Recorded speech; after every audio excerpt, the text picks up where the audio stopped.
Hello, music fans. I'm here to count down my top 40 metal, rock, and prog albums of 2020. I'm going to be try to be quick on each one here, so it's not too long of a video. But I want to provide a little bit of useful info on each one, so I will list a few bands that I like that each album reminds me of to help you decide if you want to listen to a particular album on the list, or if you've already heard it and love it, what other similar bands you can check out that you might like. So let's jump right in. My number 40 is by the band Gargoyle. The album is also called Gargoyle.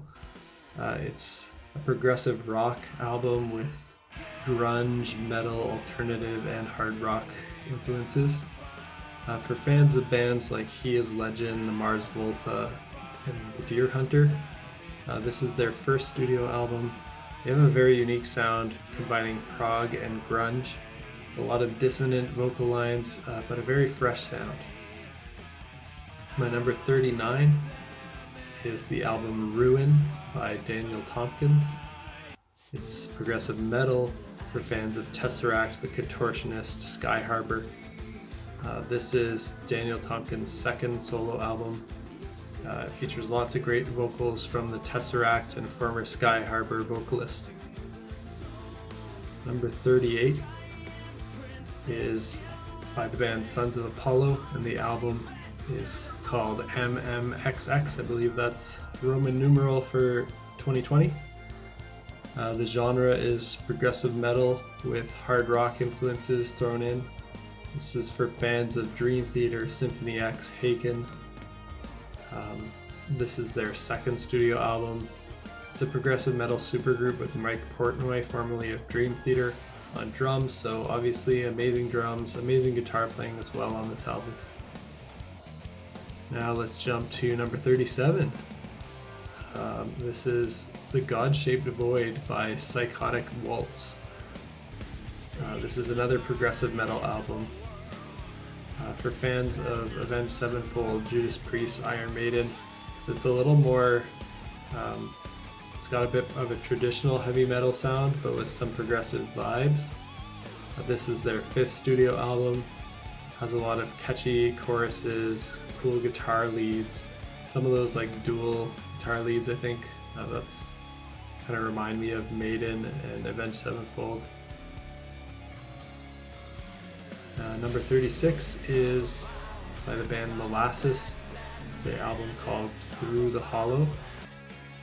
This is a progressive rock album with psychedelic and metal influences for fans of Porcupine Tree, Pink Floyd, King Crimson. This is their first album, very trippy, psychedelic adventure of an album. Has haunting female vocals. Number 35 is actually an EP by the band Transcend. It's called Balance One. This is progressive metal for fans of Haken, Caligula's Horse, and Sky Harbor. It's really long for an EP. It's 36 minutes long. I would have just called it a full-length album. The internet tells me EPs are generally supposed to be under 30 minutes. But if this is an EP, it's my second favorite EP of the year. This is a Canadian prog metal band, and they've only released one full-length album so far, but they show great promise. Number 34 is by the band Soilwork. It's another EP, another long EP called A Wisp of the Atlantic. This is melodic death metal with alternative metalcore and progressive influences. For fans of melodic death metal bands like Necrogoblikon, In Flames, The Black Dahlia Murder. But this one is a bit more progressive than some of their other works. It's another really long EP. I don't know why they consider it an EP, even though it's almost 37 minutes long. I would have just called this a full length. I actually like this a lot better than a lot of Soilwork's full-length albums. It's my top EP of the year. The first track is very progressive, and it's actually what got me into this band. I know this band's been around for a while, since the 90s. They've released 11 studio albums.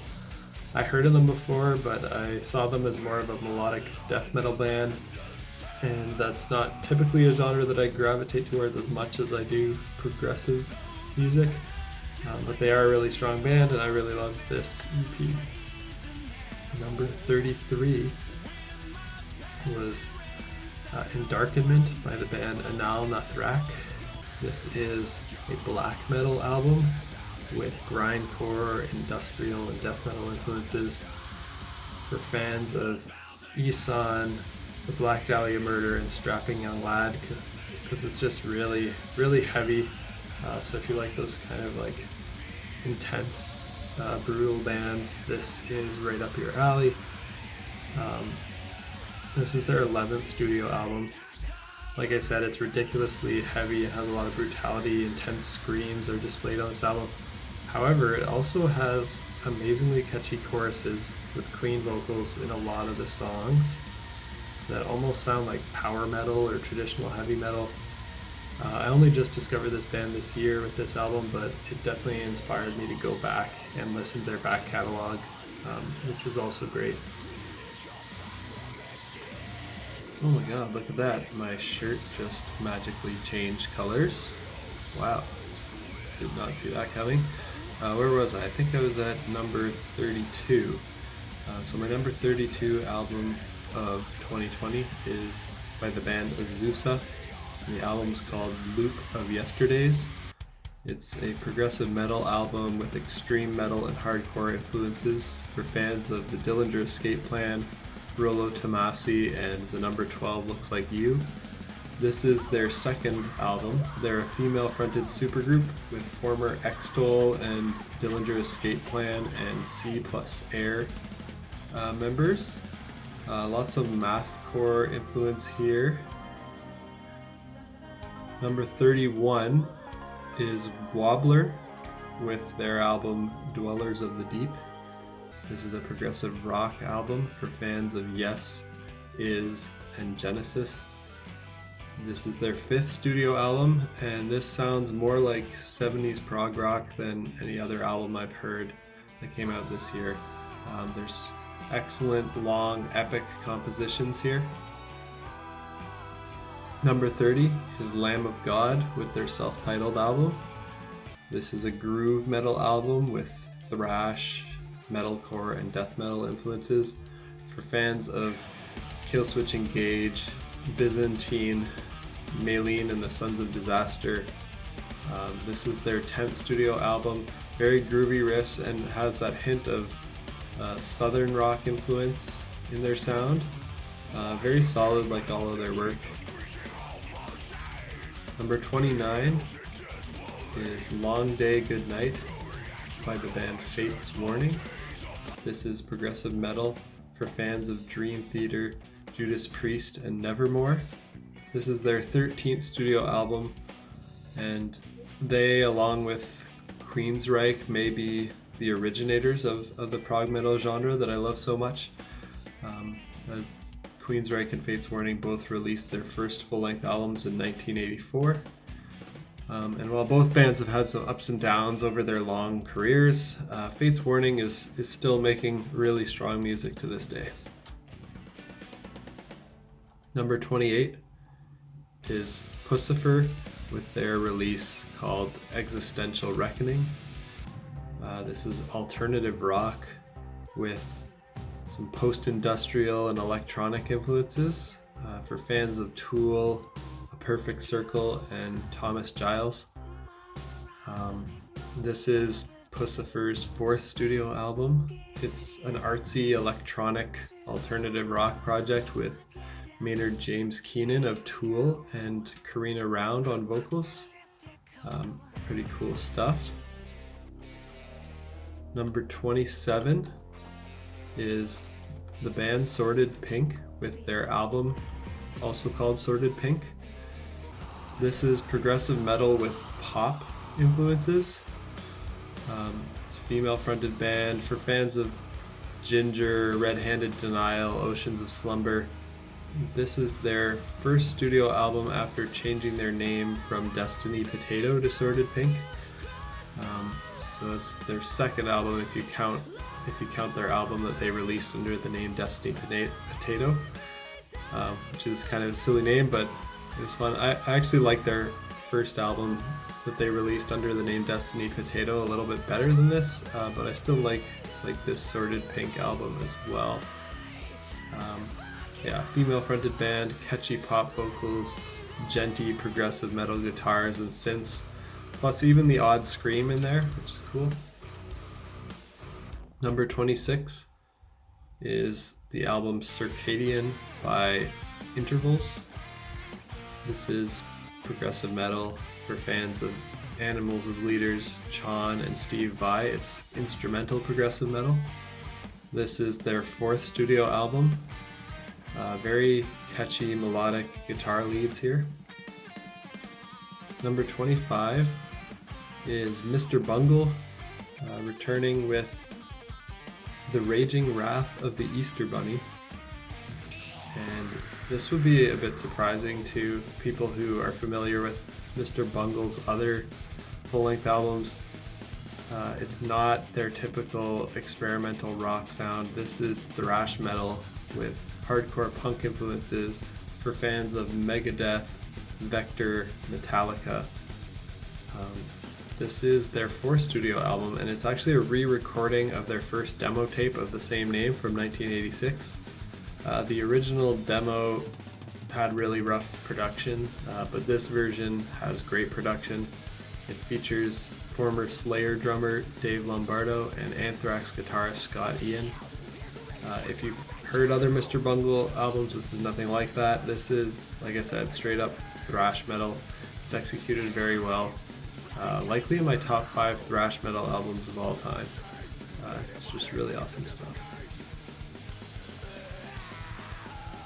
Number 24 is The Fall of Troy with their album Mukill Turth. This is post-hardcore with progressive and math rock influences for fans of Protest the Hero, Coheed and Cambria, and Sean.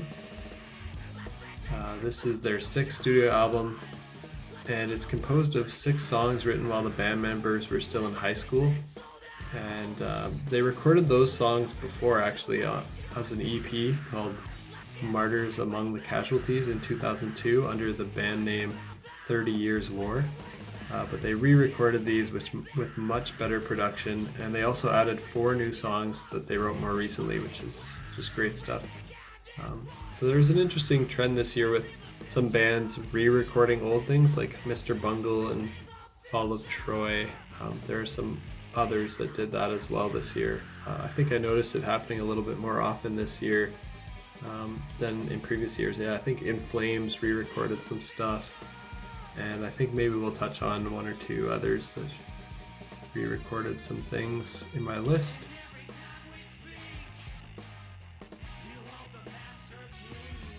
Number 23 is an album called That Benign Terror by Chemical Mind.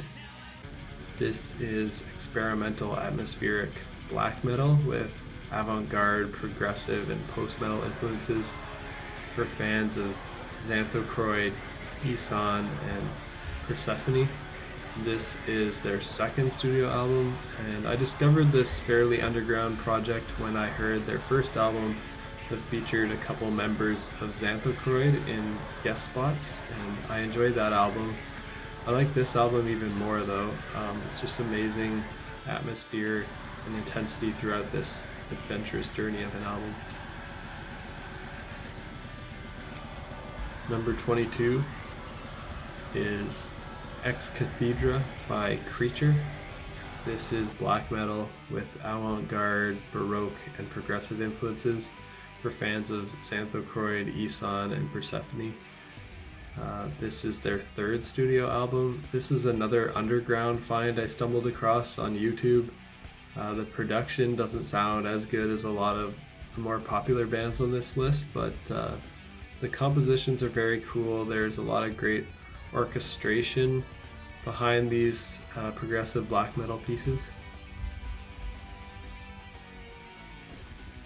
Number 21 is Greg Puciato with his release called Child Soldier, Creator of God. This is experimental metal with alternative, industrial, grunge, synthwave, acoustic, electronic, and hardcore influences. A wide variety of sounds on this album. It's just crazy. This is for fans of the Dillinger Escape Plan, Thomas Giles, and Persefone. This is Greg Puciato's first solo album. It's all over the place in terms of sound and genre. It's a bit chaotic and hard to follow the flow as it jumps from an acoustic song to an electronic song, from beautiful singing to hardcore screaming and everything in between. But I really like the variety and the talent showcased on this album from the former frontman of the now disbanded Dillinger Escape Plan. He also released a live album this year called Fuck Content, and that features live versions of these songs as well as some new original studio recordings that are also really good.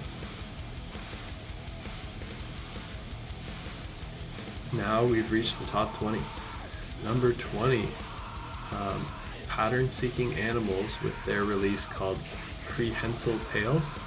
This is progressive rock for fans of Yes, Ayreon, and Genesis. This is their second studio album. It's really catchy progressive rock by this supergroup made up of current and former members and collaborators of Spock's Beard. Number 19 is Enslaved with their album Avant-Garde. This is progressive black metal for fans of Xanthocroid, Eson, and Persefone. This is their 15th studio album. Very solid progressive metal with some clean singing vocals and some extreme black metal shrieking vocals. Number 18 is Killer Be Killed with their album Reluctant Hero. This is groove metal with metalcore and thrash influences for fans of the Dillinger Escape Plan, Mastodon, and Lamb of God. This is their second studio album, and they're a supergroup featuring Greg Puciato from the Dillinger Escape Plan, Troy Sanders from Mastodon, Max Cavalera from Soulfly, and Ex Sepultura, and Ben Kohler from Converge. Really cool supergroup right there.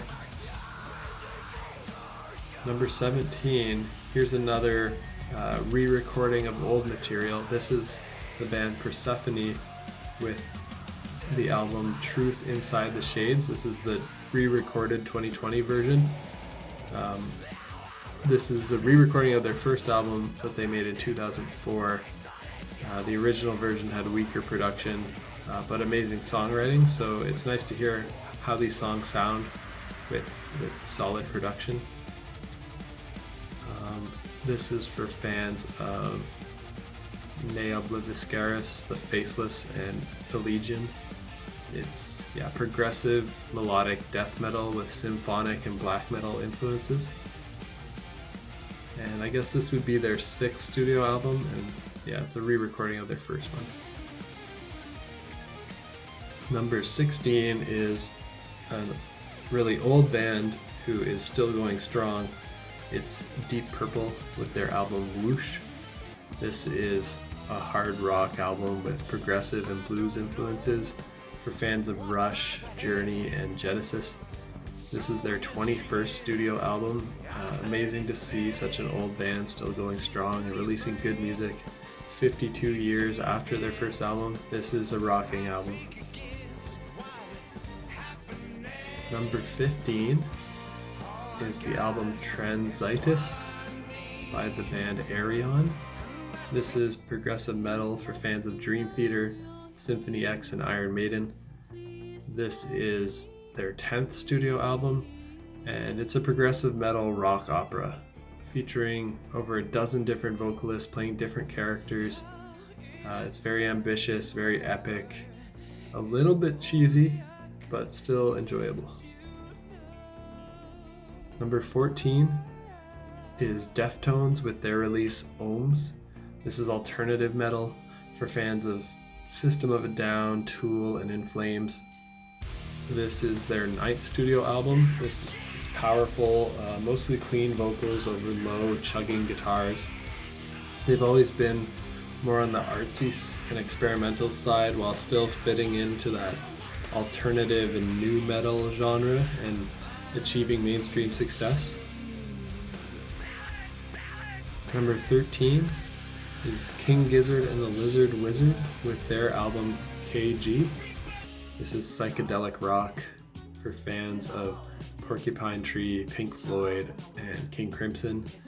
This is their 16th studio album released in their only 10-year career so far, so they release a lot of material. It's similar to the more psychedelic works of those bands that I mentioned, psychedelic works of Porcupine Tree, Pink Floyd, and King Crimson. It's experimental and unusual, but they sound very unique, unlike a lot of other bands I've heard. Their music is weird, but also kind of danceable and makes you want to boogie. They have a wide variety of styles across their discography. This album uses microtonal guitars, again, like a couple of their past albums, which is really cool. Really cool and unique sound. Number 12 is Intronaut with their release Fluid Existential Inversions. This is progressive metal with post-metal and sludge influences for fans of Tool, Mastodon, and The Ocean. This is their 6th studio album, their first one without their spectacular former drummer Danny Walker. They've got Alex Rudinger playing drums on this, and he does an amazing job. Number 11 is Locus by the band Satyr. This is progressive metal for fans of Protest the Hero, The Fall of Troy, and Idola. It's their first studio album, so they're one of the newbies on this list. Just really great guitar riffing. Number 10, top 10 now. All right. Black Crown Initiate with their album Violent Portraits of Doomed Escape. This is progressive death metal for fans of Opeth, Mastodon, and Cynic. This is their 3rd studio album. It has a lot of heavy, brutal growling and screaming parts, but also a lot of great melodic singing parts and excellent playing from all band members. Number 9 is Oceans of Slumber with their self-titled album. This is progressive metal with death and doom metal influences for fans of Opeth, The Ocean, and Katatonia. This is their 4th studio album. It's powerful and soulful female clean vocals over progressive death doom metal with like backing harsh screamed and growled vocals provided by the male band members, and I feel this is their best album yet. Number 8 is Good Tiger with their album Raised in the Doomsday Cult. This is progressive rock for fans of the Mars Volta, Thank You Scientist, and The Safety Fire. This is their 3rd studio album. Catchy, high-pitched vocal lines over excellent guitar riffing and drumming. Lots of nice big ambient guitar chords and effects. I feel this is their best album yet. Number 7 is Katatonia with City Burials. This is a progressive rock album with doom and heavy metal influences for fans of Opeth, Sown, and Woods of Ypres. This is their 11th studio album. It's beautiful, it's peaceful, serene, and hypnotizing vocals here. They sound a bit doomy and gloomy. It's melancholy music that takes you on a journey. Number 6 is the band Toehider with their album I Like It. It's progressive rock with metal and pop influences for fans of Devin Townsend, System of a Down, and Queen. This is their 4th studio album. It's silly, it's over the top, it's fun, it's catchy, poppy prog rock with some chaos and metal scattered throughout. Number 5 is Pain of Salvation with their release Panther. This is progressive metal for fans of Leprous, Carnival, and Sown. It's their 11th studio album. This is rhythmic progressive metal with synthesizers thrown in too. Number 4 is The Ocean with Phanerozoic 2, Mesozoic, Cenozoic. Very long album name. It's post-metal with sludge and progressive influences for fans of Tool, Mastodon, and Cult of Luna. This is their 8th studio album, and it's a follow-up to 2018's Phanerozoic 1 Paleozoic. The song Jurassic Cretaceous has an excellent guest vocal performance from Jonas from Katatonia. It's really good. Number 3 is Rise Radiant by Caligula's Horse. This is progressive metal for fans of Dream Theater, Haken, and Tesseract. This is their 5th studio album. It's a very well executed prog metal, like all their albums. Has some gent vibes, like the low guitar tuning and chugging on some of the songs. Lots of melody and great playing from all members of the band. Number 2 is Haken with their album Virus. This is progressive metal for fans of Dream Theater, Symphony X, and Tesseract. This is their 6th studio album. Very well executed prog metal, like all their albums. Very similar to what I have to say about Caligula's Horse. They have a similar sound to Caligula's Horse. Some genty vibes, lots of melody, great playing from all members. And here we are now at my number 1, and this was hard. I was actually thinking of putting this album as number 3 and having Haken be number 1 and Caligula's Horse be number 2. But I kind of changed my mind. I'm going to put Protest the Hero as number 1 with their album Palimpsest. This is progressive metal for fans of Between the Buried and Me, The Human Abstract, and Periphery. It's their 5th studio album, and they've got that punk rock influence mixed into their prog metal sound. Like I said, I was going to rank this 3rd after Haken and Caligula's Horse, but I decided I'd lump in the B-sides that they released separately. They released a B-sides EP called Fabula and Suzette, and the songs on that B-sides EP are great. They're stronger than a lot of the songs on the album, in my opinion. So with those songs tacked on to Palimpsest, it kind of puts this collection of songs up to number 1 for me. If I was just considering Palimpsest on its own, I would probably put it at number 3. So there you have it. That is my list.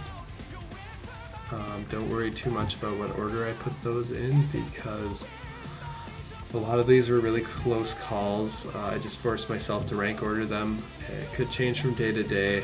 I listened to over 120 new albums that came out in 2020.